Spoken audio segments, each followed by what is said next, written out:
Ladies and gentlemen, Troy Bayliss, the legend. Hi Troy, how are Hi you? Matteo, thanks for having me, mate. It's great to see you. I am very honored to be here, to interview such a legend because it is. I was so happy. I interview many MotoGP riders, Yes. but I was never so excited. No, I'm not joking. Just because I love Superbike, I always watch Superbike. Then I know your story very well, and I know what you did with your finger to race. It's for me, you are a hero. You're amazing, mate. Well, maybe you've been around a while, so you Exactly. appreciate the old school. But yeah, mate, it's lovely to be here in Jakarta and to be here and be involved with Swami with the new helmet range. It's so nice. Absolutely, and congratulations, by the way, on being a Swami Rider again. And can you tell us how you first become a Swami Rider? Well, basically, yes. All of my career really with the factory Ducati squad. It all started back in 2000 with Suomy, and it was when I signed the deal with the factory to ride in the AMA Superbike Championship. And that's basically it, mate. We started in 2000 and found myself doing my whole career with Suomy, and to be back now with the brand and to see the new helmets, basically like retro, like we see some of my favorite colors that I wore in my time, and now they're on the new style helmets, and they look lovely. They look great. Absolutely extraordinary. It's beautiful indeed, mate. I have to admit that. And in 2001, you raced as part of the Ducati World Superbike Championship. And how difficult it was that year for you? Because you were quite new, right, in the Superbike World Championship, not in the racing eventually. How difficult it was to win that title back in 2001? Yeah. Okay. So 2001 was my first full season in the World Superbike Championship. But like I say, in 2000 it started off in the AMA Championship, and which was all going quite well for me. But then we all know the story. Yes. Carl Fogarty had his accident in Phillip Island, and so then midway through the season I came in. So basically, I got to learn quite a few of the tracks that half of the year. So coming into 2001, I still had some new tracks to learn, but I knew a lot of them. So that was a big help for me. Very unlucky for Carl, but the start of my career. And we all remember back with DePilio, God rest his soul, lovely man, but he was there. Gives me goosebumps thinking about it. He was there when I did the big overtake in Monza, and so many people remember this, and it nearly made me part of the factory straight away. 5 bikes, right? Something like that, yes. Yeah. Maybe I missed the break. I don't know. 5 bikes in at the end of the straight, right? It was before the chicane, right? Yeah, I beautiful. Loved riding Monza, but yes, that was the start of my career really with the factory team. That's how that all kicked off. You finished 4th that race, right? 4th there, and it was only a few races later, or 2 races later, where I had my first win in Hockenheim.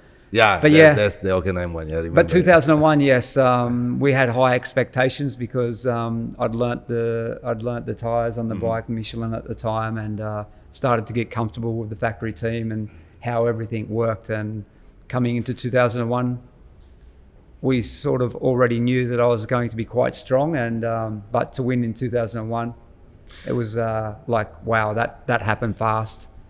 It was amazing, as a rookie basically, because you were a rookie, because the season before you came in just because of Carl Fogarty, right? And you got some injury, and then you have to do some races, but the real rookie time was in 2000. Yeah, honestly, it was big shoes to fill. Yeah, because Carl was such a legend, and won all of these championships and so many races. And when I got the call up in 2000, it was. I don't know how to explain it, but I was like so excited, but also I knew that this was the time that I have to shine, because if I couldn't do it on that bike that's been winning the races, it was never going to happen. I'm very sure that Paolo Ciabatti was very happy to. Well, like honestly, to have you. Yeah, it's like I say, in 2000 it started, and Paolo came to the test in Daytona, like when the whole thing started with the factory team, and he's been a great friend of mine along the way. Also, I say friend, but also one of my big bosses. Exactly. And still we're very close, and still, of course, we see now how heavily involved he still is. Absolutely, Yeah. yes. They did a great job, by the way. Yeah, Unbelievable. Yes. What were the developments that you bring together with Lori Capirossi back in 2003? We are talking about MotoGP, Yes. right? I remember that, and I remember that you were able to be on the podium three times that year, which was amazing. What kind of job did you do together with Loris to bring the right developments to the bike? Yeah. Well, of course, this was back in 2003. So, of course, this was big news for Ducati coming into the MotoGP Championship. And we knew about this, of course, in like early 2002 myself. And I was going head-to-head with Colin Edwards this year. Absolutely. And then already we was doing a bit of testing on the bike in 2002. And honestly, I think I was a little bit distracted along some of the way because, of course, I was excited to be part of this new project with Loris. But yeah, anyway, it was a big job, such a big job, and I was so excited to be part of it. And the bikes were, it's a little bit like now, we look at the MotoGP bikes and they're so heavily sophisticated and technical. Back then, that's how it felt to us. But as time goes on, you know, the world doesn't stop spinning. Absolutely. Things just keep improving and getting faster and faster. But Loris and myself, Loris was a great teammate and a great friend of mine. He managed to have a win in the first year on the Desmos edition. Yes, I remember that. And I had some podiums. So a great experience for me, them couple of years with the whole crew. And I think it made me a better and stronger rider along the way. And was it difficult, that bike, the first Ducati bike? Of course, we always know Ducati's always had a strong engine. Exactly. It was very fast, but the bike was a beautiful bike, very fast, but also you can't escape this when you have a bike with so much power. And I'm sure the bikes now will still have heat problems. And I mean, not just so much the bike to keep cool, but also to ride the bike. Exactly. I remember back then we used to suffer a lot with blisters on our hands and on our thighs. And the bikes were incredibly hot. But, you know, of course, so much fun to ride. And back then it was all the start of the new age of traction control and fly-by-wire. And, you know, that was quite technical back then. But you look now of what the guys have and it's unbelievable, right? It's gone through the roof. At the time, you really need a rider. Yeah. And it just keeps on evolving over the years. Okay, so that's you answer in some way this question that is coming now, the significant difference between the old 2003 model and the GP23, you know. I mean, maybe you can explain a bit to our friends at home, you know. Yeah, well, back then the bikes, we thought like it was another level, and of course it was. But now we look at the bikes it's just gone so much further ahead. Like we had engine braking back then and stuff like that, but now we've got like wheelie control, like proper launch control, the ride height devices, all of the wings, the downforce. It's something now that honestly, if I think actually for last week, for when Bautista did his wildcard ride, I don't think he got to show his true potential. And we know that he did have a bit of an injury as well. Yes. But especially the bikes now with the way they are, you need to be on these bikes week in and week out and be so used to how they work and actually understand how the downforce works. Absolutely. And actually you have to believe in that. It's a little, I'm not saying it's like driving a car, but I've driven some race cars and you can get going quite good and quite fast, but to find the last bit and have the trust in what they can actually do, that comes from just time. Absolutely. Replicating, also, understanding. Also the limit of the tires, right? It's very difficult to know where it is because all of a sudden you are low side. It's there's a lot of talk, of course, like some people are liking all these new systems and whatever, but when you think about it, like it's like the rest of the world, the world's keeping on going and keeping on, everything's becoming newer and faster and better, and the lap times are becoming faster, and who knows what they'll do in the future. They might bring some limits on this sort of stuff.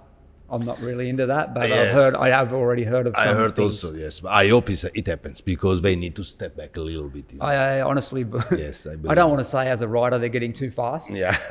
Because when you're riding the bikes, you want you always want such a fast bike, but honestly, I think it's coming a little bit over the top. Over the top, yes. Yep. But almost can reach the 400 kilometer per hour. Yeah. I think it's a bit crazy. And honestly, like so many tracks, like you might be in the straight doing 350 or 360. 60, right. But I mean, they're going from 360 sometimes to a first gear corner every lap. Yeah, exactly. And so, of course, the bikes are so highly physical to ride. Absolutely. The guys have got to be on their game. They've got to be very fit. And of course, these days, everything's becoming more like social media. You've got to be more professional. There's so many things, so many rounds as well. They've got to be so healthy to do everything right to make this happen. So during your time, I think it was more fun. Yeah. Yeah, I definitely think it was a bit more fun. Okay. So over the years of racing in the World Superbike and GP, I'm sure you have many memories, you know. Oh, yeah. And however, can you tell us your outstanding memory from your very successful time in World Superbike and in the GP? Yeah. Which one? So many. I mean, over your career, you have so many ups and downs, and honestly, a lot of the times you have more downs than ups. Mm-hmm. But I was lucky enough to have plenty of ups. Yes, you and did. like the ups really outweigh the down times. I just love winning. Like championships were great, and I was lucky enough to win like three world championships with 52 races, with Suomy and also Ducati. So 23 pole. yeah, I had a good time. Absolutely. I really did, and but I can't pinpoint just one. If I had to pinpoint it somewhere along the line, I'd have to say 2006 because of the World Championship, and then with Superbike, and then also the wild card. Yes. And then that goes back to technology again. So I came back with Loris. That was the last race of the 1000cc. And Ducati asked me to do this after Sete had his accident in Barcelona. And basically the story was, Troy, would you like to come back and ride the bike? It's the last year of the 990s. You and Laura started this project together. And yeah, I didn't take too much convincing because I was pretty excited to do this again and see how the bike had developed. And when I hopped back on the bike and seen the differences from 2003 and 2004 to 2006, there was massive changes, and I honestly felt quite comfortable on the bike straight away. And it ended up being a bit of a fairy tale, and a one-hit wonder, come in for the weekend and had a win. Yeah, it's something you never forget. And you did a fantastic race. You were dominating because you were in front all the time. Yeah, I had Loris, my teammate, behind me, and he was like, couldn't catch you. And I know exactly what Loris is like, and he would have loved to have win, of course, but I'm sure inside he was so happy for me to have this Absolutely. win on that day. I know Loris is a fantastic person. Yeah. I know you're a good friend of him. Okay, we can see now here your fantastic and beautiful new Swami helmet. Can you explain to us what all those graphics and design, means and why you choose it? Well, pretty much, this is the latest and greatest Swami race helmet. This is what all the guys are using in World Superbike and MotoGP. It's the S1XR, the top of the range. But basically, we're going back in time to one of my favorite color, I'd say. It was like 2005, 2006. Honestly, like every year would have a little bit of a different design, but or every couple of years, but like this was the one that I really liked. It's just got the Australian flag on it, the kangaroo on the back, and some details. But what I really wanted was a helmet that stood out. I was riding a Ducati and everything was Ducati colors, but then everything like that with this helmet sitting on top, I was very, very easy to pick out. And I don't know, there's something about it that everybody seems to like. You know what? It reminds me also the colors, of course, of the national rugby team of Australia. Well, yeah, we've got a bit of Australia. The whole idea was to have it looking a little bit Australian, and it certainly does. Nice. A few people could say maybe a little bit of Brazil in there too. But what it reminds me is the rugby team. Because so it looks really very mean. I like it very much. It's beautiful. It's a great looking helmet. I'm so happy that the guys have decided, and we've all agreed that this color looks great on the new helmet, and like I say, I'm so proud to be back involved with the guys, and yeah, it's beautiful, mate. Absolutely. And can you take us a little bit back in time and explain a little bit about your 2002 model Swami Yep. that we can see over there, Yeah. the track one. Yeah, okay. So back in 2002, this was the second design that I had, really. Another great helmet, but honestly, the guys just put this forward to me, and I was like, yes, that's a great looking helmet. I was very happy with that. I didn't really have as much input as I had into this helmet here, but yeah, beautiful helmet, and like I say, You just got it like it was because it was already made beautiful by Swami, and then you were thinking only to win the next year championship. yeah, for sure. Right? So this is the top right here. We have the track one here, but I'm guessing the track one here is still more advanced than what I wore back in the day in 2002. Absolutely, Yeah. absolutely. But this one made looks absolutely amazing, and especially the shape, and it's fantastic. Very good job. Yeah, thank you, mate. That's great. Okay, Troy, thank you very much for giving me the chance of interviewing you. It was a great pleasure for me because you are a legend for me because Thanks, buddy. I'm only 1 year older than you, so We're young. I've been following Superbike from the very beginning, and I remember how I love seeing you racing, so thank you very much. Awesome, Thank you very brother. Thank you. It was great.